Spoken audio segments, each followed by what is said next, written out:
Ako si Trixie.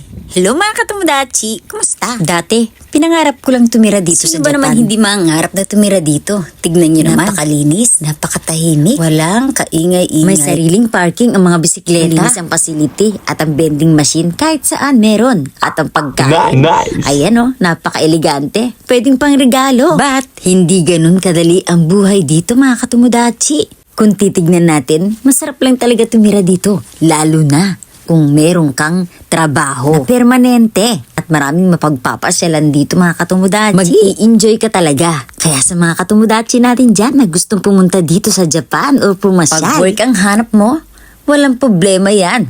Dito sa Japan, marami. Pero pag lab ang hanap mo, hindi ka bagay dito. Dahil lahat ng mga tao dito, walang oras sa lab. Alam niyo ba mga katomodachi? Ganda ang sakura dito. At sa mga katomodachi natin dyan na pupunta rito at magpayog sa ilalim ng sakura.